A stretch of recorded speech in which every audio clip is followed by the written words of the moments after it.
Commander Alex Morgan stood at the observation deck of the horizon, watching stars streak by in the darkness of space, his weathered face reflected in the thick glass, showing the wear of 20 years in deep space diplomacy. "Commander, we're approaching the Epsilon system," announced Communications Officer Lisa Baker over the intercom. "Captain Wright requests your presence on the bridge." Alex straightened his uniform and walked briskly through the corridors of the massive exploration vessel. The horizon represented humanity's most advanced deep space technology, designed for first contact scenarios and scientific discovery. As chief diplomat, Alex had mediated disputes on distant colonies and established relations with 3 sentient species. Nothing in his experience, however, prepared him for what awaited in Epsilon. When he arrived on the bridge, Captain Susan Wright nodded grimly. Her normally composed demeanor seemed strained. "Morgan, we've received distress signals from the mining colony on Epsilon IV," she said, gesturing toward the main view screen. "Or what's left of it."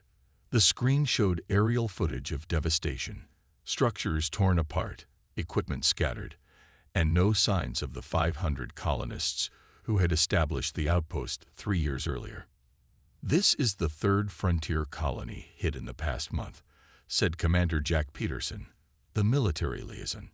His hand rested instinctively on his sidearm. "Same pattern as Rigel AX and Ta City U." Alex studied the footage carefully. "Any survivors?" "None," replied Susan. "But we detected unusual energy readings from the northern quadrant. We're sending a team to investigate." 2 hours later, Alex joined the away team. Despite protests from Peterson, he insisted on accompanying the security detail. As chief diplomat, he believed first contact, even with potentially hostile entities, should involve communication before confrontation. The surface of Epsilon IV felt eerie with its abandoned structures and strange silence. The team moved cautiously through the main colony complex, scanning for any life signs. "Energy signature intensifying," reported Science Officer Olivia Chen, studying her handheld scanner. "Whatever it is, it's big and it's close." They entered what remained of the colony's research facility. The walls were shredded as if torn apart by enormous claws, and strange burn marks scored the metal flooring. "Movement detected," shouted Security Chief Ben Foster, raising his weapon. In the shadows of a collapsed section, something shifted. The team aimed their lights toward the motion, revealing a creature unlike anything Alex had ever encountered. It was enormous, easily 15 feet long, with a body that seemed to absorb light rather than reflect it. Its skin rippled with colors that shouldn't exist in nature, flowing like oil on water. Multiple limbs ended in what appeared to be both claws and tentacles, and what might have been its head featured no recognizable sensory organs, yet Alex felt certain it was watching them. "That's a void shade," whispered Peterson, his voice tight with fear. "They're supposed to be myths, stories to scare new recruits." The creature moved slightly, revealing a gaping wound in its side. Despite its injury, it radiated power and danger. "Shoot it," ordered Peterson, raising his pulse rifle. "Maximum setting." Alex stepped forward, placing himself between the security team and the creature. "Stand down," he commanded. "Are you insane?" Peterson hissed. "That thing destroyed 3 colonies." "We don't know that," Alex replied, never taking his eyes off the creature. "It's injured. Maybe it was defending itself." The void shade shifted again, its movements strangely deliberate. It extended one limb slightly, then retracted it in a pattern that seemed almost rhythmic. "It's trying to communicate," Alex realized aloud. Peterson scoffed. "It's trying to decide which one of us to eat first." The creature repeated the motion, this time accompanied by a soft vibration that Alex felt rather than heard. Something about the pattern felt intentional, not random. "Take it into containment," Alex decided. "Carefully. Captain Wright will never approve this," Peterson warned. Alex finally turned to face the security chief. "Then I'll take full responsibility." but we might be facing the first encounter with an entirely new form of intelligence. I won't let fear dictate our response." As the team cautiously prepared to transport the injured creature, Alex couldn't shake the feeling that this encounter would change humanity's place in the galaxy forever. Alex stood outside the containment chamber, watching the creature they now called the Void Shade. 3 days had passed since they brought it aboard the Horizon. The ship's medical team had treated its wounds with caution, using remote systems to avoid direct contact. "Any changes?" Captain Wright asked, stepping beside him. "It's healing at an incredible rate," Alex replied. "Look at the tissue regeneration." On the monitors, they could see the creature's wound closing. What should have taken months was happening in days. "The crew is getting nervous," Susan said. "Peterson has filed 3 formal requests to terminate it." Alex shook his head. "I think it's trying to communicate. Watch." He pressed a button on the control panel, sending a pattern of light pulses into the chamber. The Void Shade responded, its skin rippling with colors that matched the sequence, then extended the pattern. "It's learning," Alex said. "I've been developing a simple communication system based on light patterns and vibrations. It's responding faster each time." Susan frowned. "Even if it can communicate, that doesn't mean it's friendly. The evidence suggests it destroyed those colonies. Or something else did, and it was injured in the process," Alex countered. "We need more time." Later that night, Alex returned to the containment area alone. The ship was on night cycle, with minimal crew monitoring the systems. He activated his communication program, sending more complex patterns to the creature. The Void Shade responded immediately, its movements more fluid now that its wound had nearly healed. It created a series of vibrations that the computer translated as simple concepts. Danger, hunt, flee. What danger? Alex asked through the system. The creature extended a limb toward the stars visible through the chamber's viewport. Its skin formed patterns that the computer couldn't translate. The door hissed open behind Alex, and Commander Peterson entered with 2 security officers. "This ends now," Peterson declared. "Captain Wright has received direct orders from Earth Command. This thing has been classified as an extreme threat. They want it terminated and preserved for study." Alex stood his ground. "We're making progress in communication. It could be invaluable to understanding." "That thing decimated 3 colonies, Morgan," Peterson interrupted. "Over 1,500 people dead. Your pet project ends now." As they argued, the containment systems suddenly flashed red. Alarms blared throughout the section. "Containment field failing," announced the computer. "Emergency protocols engage." Peterson drew his weapon. "This is why we can't keep it alive." The security barriers between sections began closing automatically. Alex found himself trapped in the observation area as the containment field flickered. The Void Shade moved rapidly, pressing against the weakening barrier. "Evacuate immediately," ordered the computer. "Decompression imminent." Peterson and his officers retreated behind the closing security doors, leaving Alex trapped. The final door jammed, halfway closed. "Morgan, get out of there," Peterson shouted through the gap. The containment field failed completely. Alex braced himself as the Void Shade emerged, its massive form uncoiling in the observation room. He had nowhere to run. Instead of attacking, the creature moved between Alex and the damaged section of the chamber where oxygen was venting into space. It sealed the breach with its own body, stopping the decompression. Using its limbs, it tapped a pattern on the floor, the same communication system Alex had created. The computer translated, "Not enemy. Hunted. Like you. It's protecting me." Alex called out to Peterson. "Do you see? It's intelligent." The creature's skin rippled again, forming patterns that the computer slowly translated. "Name. Nexus." Alex read aloud. "It has a name." When emergency teams finally restored the containment systems, Alex refused to leave. Instead, he sat cross-legged on the floor, continuing to communicate with Nexus, breaking every protocol in existence. "What hunts you?" he asked through the translation system. Nexus's response sent chills through Alex's body. Devourers. Coming. For all. Alex leaned forward in his chair, watching Science Officer Olivia Chen adjust the new communication interface they had developed for Nexus. The past week had transformed the containment area into an improvised research lab, filled with equipment salvaged from across the ship.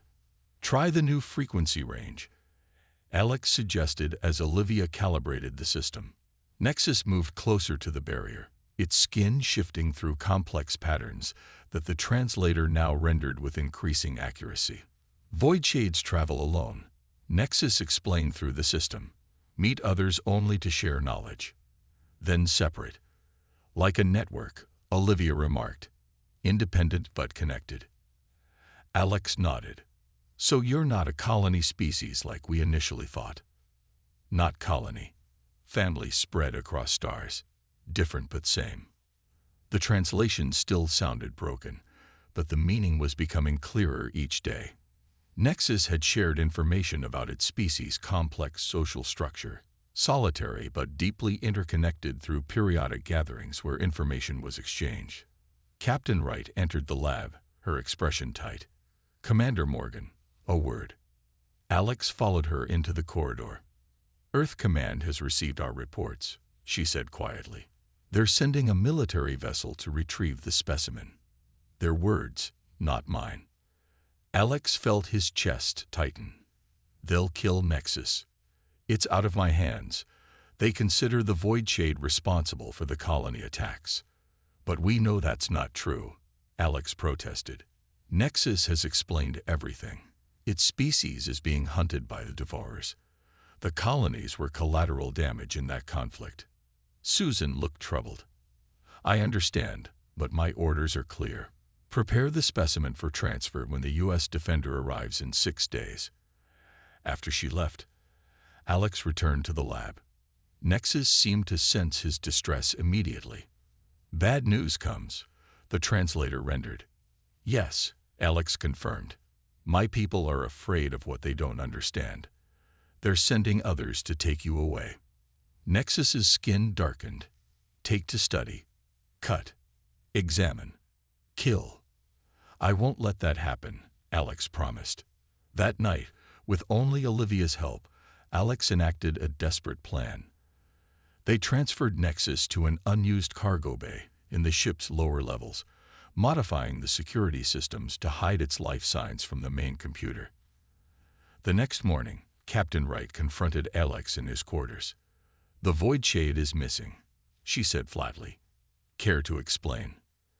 Alex met her gaze. Security malfunction. Very unfortunate. Susan's eyes narrowed. This is insubordination, Commander. I could have you confined to quarters. Then who would write your reports to Earth Command? Alex challenged. Who would explain how a military vessel is being sent to capture a sentient being seeking asylum? Susan sat heavily in a chair. You're risking your career, possibly your freedom. I spent 20 years representing humanity to the stars, Alex replied. I won't let fear and prejudice define us now. After a long moment, Susan nodded. I'll delay my report. 3 days. That's all I can give you to prove your theory about this devourer threat. In the makeshift lab they established in the cargo bay, Alex and Olivia worked tirelessly with Nexus. The Void Shade shared knowledge of star systems humans had never visited, resources they hadn't discovered, and technologies beyond their understanding. Devourers hunt my kind first, Nexus explained, then consume all others. Many worlds already gone. Why haven't other species reported this threat? Olivia asked. No survivors report. Only silence remains. Alex studied the star charts Nexus had helped them create. According to this, the Devourer fleet is moving systematically through this sector, if we calculate their trajectory. His voice trailed off as the implications became clear. Earth, Olivia whispered. They're heading toward Earth. Nexus's skin pulsed with rapid patterns. Not just Earth.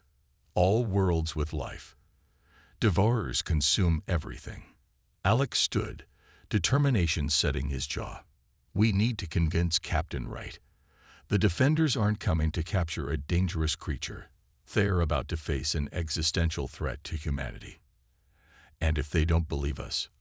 Olivia asked. Alex looked at Nexus, who had become more than a study subject, or even an ally. Then we'll find another way. But I won't abandon a friend. The red alert klaxon blared throughout the horizon, cutting through Alex's explanation to Captain Wright. They had been reviewing Nexus's information about the Devourer threat when the ship lurched violently to one side. Bridge, report. Susan barked into her communicator. Unknown vessel, Captain, responded the tactical officer. It appeared suddenly from behind the moon. Energy readings unlike anything we've encountered. The ship shuddered again as another impact struck the hull. Shields at 60%, came the report. Their weapons are penetrating our defenses. Alex turned to Nexus, who was pulsing with rapid color patterns. Is it them? The Devourers. Scout ship, translated the computer. Searching. Finding. Reporting. Captain Wright's expression hardened. All hands to battle stations. Evasive maneuvers, pattern delta. The horizon banked sharply, engines straining as it attempted to outmaneuver the attacker. On the view screen, they caught their first glimpse of the enemy. A dark, angular vessel that seemed to absorb light rather than reflect it. Our weapons have no effect, reported the tactical officer. Their hull is absorbing the energy. Nexus moved forward, limbs extending toward the ship's control interfaces. The crew tensed, but Alex nodded permission. Let it help, he urged. Nexus connected with the ship's systems, its skin rippling with complex patterns as it interfaced directly with the computer. Suddenly, the ship's targeting systems recalibrated. Target propulsion node at these coordinates, the translator conveyed. Modulate weapon frequency to match. The tactical officer looked to Captain Wright, who hesitated only briefly before nodding. Do it. When the horizon fired again, the beam struck the Devourer ship at a seemingly insignificant point near its rear section. The effect was immediate. The enemy vessel lurched and its attack stopped. It worked, exclaimed Olivia. Temporary only, Nexus communicated. Must hide now. Captain Wright ordered the ship to maximum speed, heading toward a dense asteroid field nearby. As they maneuvered between the massive rocks, the damaged Devourer ship fell behind. It's sending a signal, reported Communications Officer Baker. Long range, directed toward the Cygnus sector. Calling the main fleet, Alex translated from Nexus's rapid patterns. We have very little time. In the emergency meeting that followed, the senior staff gathered around as Nexus projected images of the Devourer Armada through the ship's holographic system. 67 ships, the translator conveyed. Largest in center, controls all others. How can we possibly fight that? Asked Ben Foster, his usual confidence shaken. We can't, Captain Wright said flatly. Not alone. Alex looked at Nexus, who had become still. You said your kind is scattered across the stars. Can we reach them? Ask for help. Many too far, came the response. Some close enough, but no way to call. What about the communication system your species uses during gatherings? Olivia suggested. Could we replicate it? Nexus's skin brightened. Possible. Need materials. Energy source. Time. The ship shuddered suddenly as something struck the hull. They found us, the tactical officer reported. Another ship, smaller than the first. It's launched something into the asteroid field. Seeker drones, Nexus communicated urgently. Hunt by sound and heat. Captain Wright rose to her feet. We need to move deeper into the field and power down non-essential systems. And we need that communication device, Commander Morgan. As the crew dispersed to their stations, Alex stayed with Nexus, helping gather the materials needed for the interstellar communication device. I still don't understand, Alex said quietly as they worked. Why did you save me when the containment field failed? You could have escaped. Nexus paused, its patterns forming slowly on its skin. The translator processed for several seconds. Recognize something. In you. Same as void shade. Curiosity stronger than fear. Understanding stronger than hatred. Rare quality. Worth protecting. A nearby explosion rocked the ship. The seeker drones were getting closer. We're out of time, Alex said, looking at their half-finished device. We need to move faster, or we'll never reach your people before the Devourers find Earth. Nexus's skin darkened with determination. We'll finish. Must finish.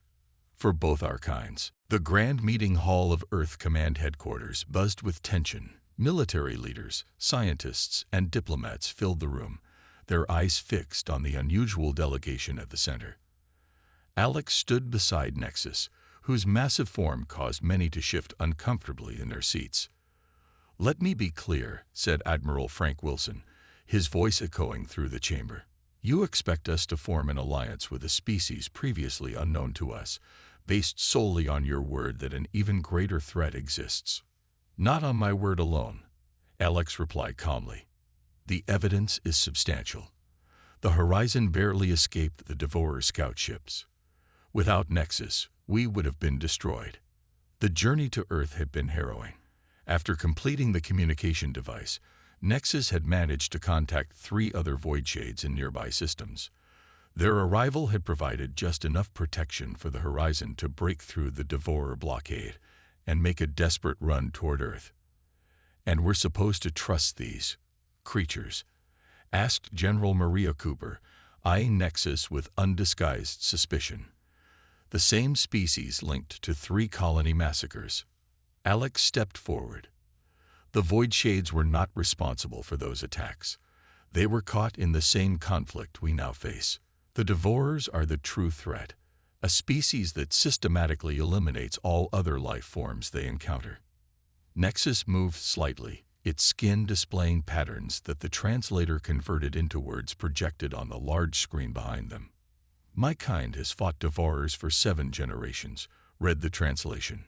"We lose slowly. They grow stronger with each world consumed. Earth is next target." The room erupted in murmurs. Science Director Ellen Powell raised her hand. "Our scans confirm the Void Shade's biology is unlike anything we've encountered. Their cellular structure suggests evolution in high radiation environments, consistent with Commander Morgan's report on their home systems. Fascinating biology doesn't mean they're telling the truth," countered General Cooper.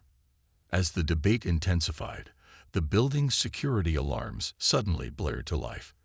The massive view screen switched to external cameras showing the sky above Earth Command. A small craft of unfamiliar design had breached Earth's defense perimeter and was descending rapidly. "Devourer infiltration vessel," Nexus communicated urgently. "Assassins come." Security teams rushed to evacuate the delegates, but Alex hesitated, looking at Nexus. "They're coming for you, aren't they? You're too valuable to the Resistance." "Coming for both," Nexus replied. "You know too much. Understand too much." The building shook as something struck the roof. Emergency barriers began to drop, separating sections of the headquarters. Alex and Nexus found themselves cut off from the main evacuation route, along with Admiral Wilson and 2 security officers. "This way," directed the Admiral, leading them toward a secondary exit. They had almost reached it when the ceiling collapsed in front of them. Through the debris emerged 3 figures unlike anything Alex had seen before. They moved with unnatural speed, their bodies seeming to shift between solid and liquid states. "Devourer elite hunters," translated Nexus's patterns. "Stand behind." Before anyone could react, Nexus surged forward, meeting the attackers head-on. The security officers fired their weapons, but the energy pulses passed through the Devourers with little effect. Alex watched in horror as Nexus fought ferociously, its limbs changing form to match the Devourers' attacks. But the enemies were powerful, and one broke through, lunging directly toward Alex. In a blur of motion, Nexus intercepted the attack, taking the full force of what looked like an energy blade. The Void Shade's skin dimmed momentarily as the severe wound registered. Admiral Wilson grabbed Alex's arm. "We need to move. Now." "I won't leave Nexus," Alex insisted, breaking free and rushing to the injured Void Shade's side. He activated his personal shield and extended it to cover them both. The remaining security teams arrived, their specialized weapons finally driving back the Devourer assassins. As medics rushed in, Alex stayed beside Nexus, whose patterns had become weak and irregular. "Why did you do that?" Alex asked, his voice breaking. The translator captured Nexus's faint response. "Same reason you freed me. Some connections transcend species, some bonds worth any price." Admiral Wilson stood watching, his previous skepticism visibly shaken by what he had witnessed. "Get their best medical team," he ordered. "Whatever they need to save it." "Not it," Alex corrected quietly. "Them. Their name is Nexus." The war room of the renamed Earth Defense Command hummed with activity. 6 weeks had passed since the assassination attempt, and the alliance between humans and Void Shades had solidified through necessity. Massive holographic displays showed the approaching Devourer fleet, now just days away from Earth's solar system.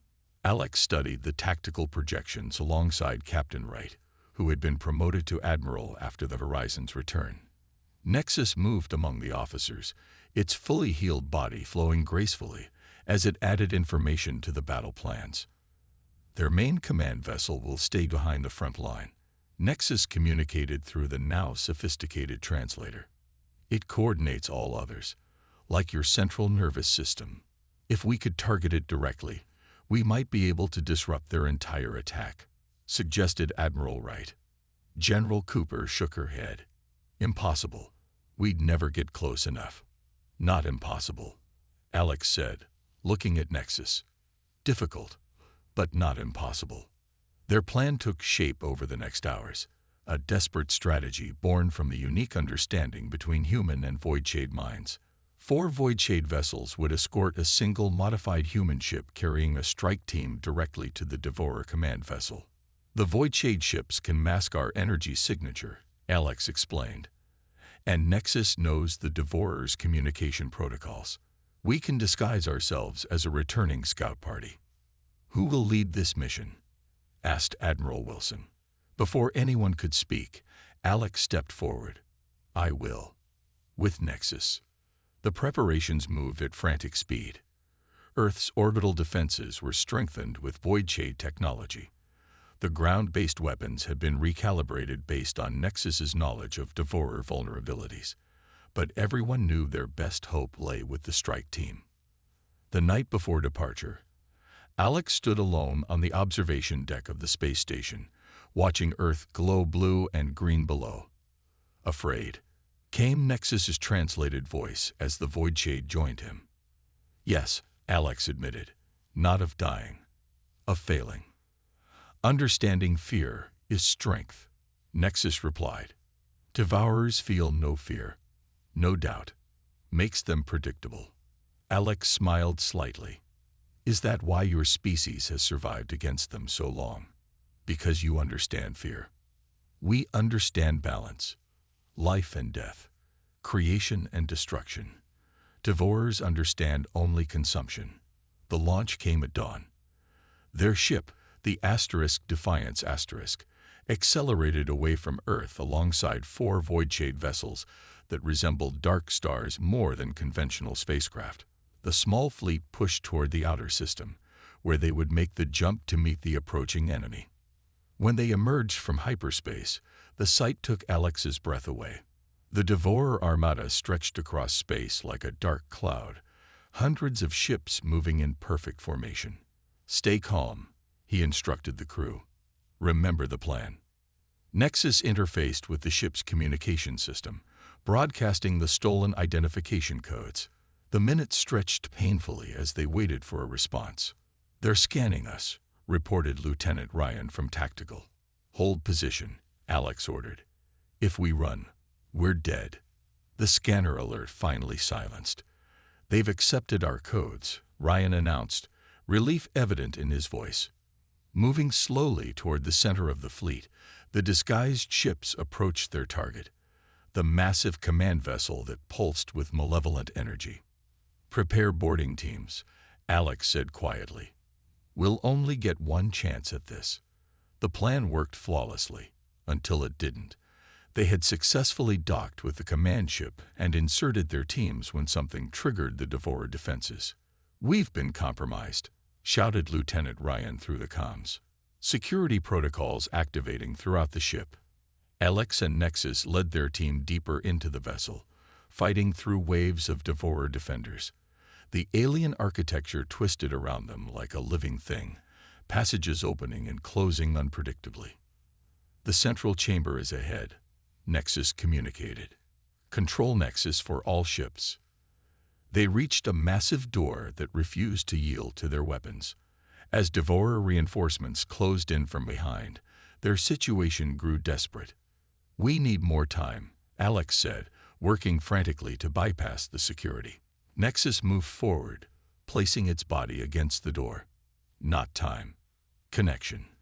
The Voidshade's skin began to glow with intense patterns as it interfaced directly with the Devourer systems. The door slowly parted, but Alex could see the effort was causing Nexus pain. "You're hurting yourself," Alex protested. "Necessary," came the strained reply. "For Earth. For home. For friend." The great hall of the Galactic Council gleamed with light reflected from 1,000 crystalline surfaces. Representatives from 27 species gathered in ascending rings, their attention focused on the central platform, where Alex Morgan stood alongside Nexus. 3 months had passed since the battle that history now called the Defense of Earth. "This council recognizes the Human Voidshade Alliance," announced the Arbiter, a tall being with iridescent skin. "We acknowledge your combined efforts in halting the Devourer expansion." Alex stepped forward. "The threat is contained, not eliminated. The surviving Devourers have retreated to their home system, but they will rebuild." The memory of that final confrontation remained vivid in Alex's mind. After breaching the command center of the Devourer vessel, they had faced a choice. The original plan had been to destroy the central communication node, crippling the entire fleet.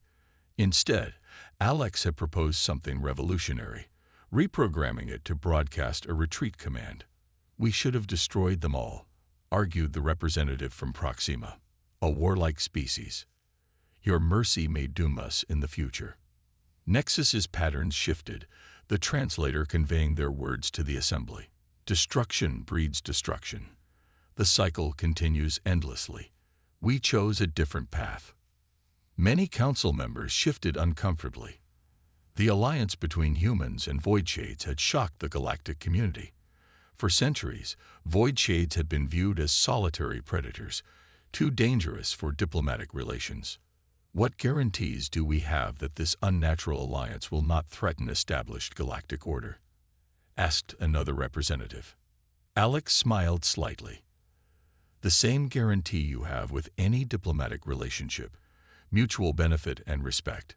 The Voidshades seek understanding, not dominance. So do we." The debate continued for hours. Some species supported the alliance while others remained deeply skeptical. Throughout it all, Alex and Nexus stood together, their very presence challenging assumptions about what was possible between different forms of life.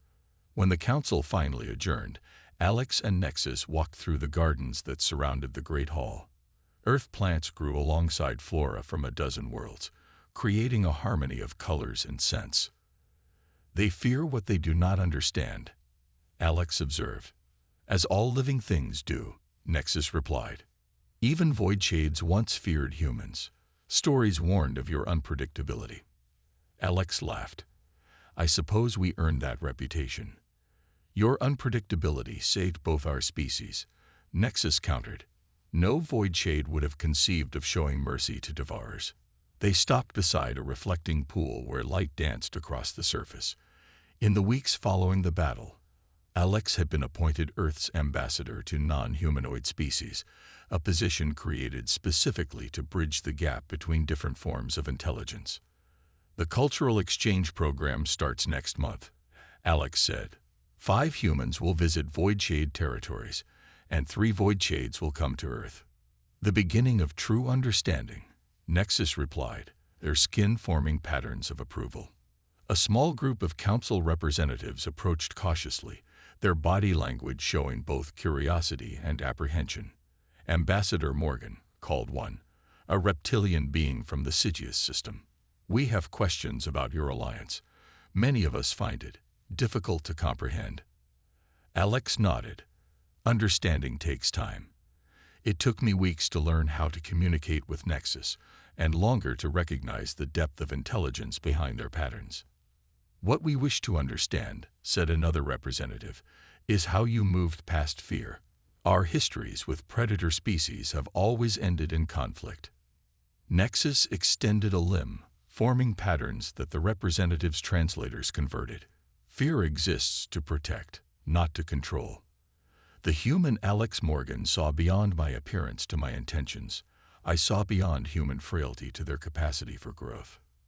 As they spoke, news arrived from other parts of the galaxy. Inspired by the Human Voidshade Alliance, other unlikely diplomatic relationships were forming. Species that had avoided contact for generations were initiating dialogues. Later that evening, Alex stood on the balcony of his quarters, watching the 3 moons of the Council world rise above the horizon. Nexus joined him, their presence familiar and comforting. We've changed the galaxy, Alex said quietly. No, Nexus corrected. We showed the galaxy what was always possible. One friendship at a time, one understanding at a time.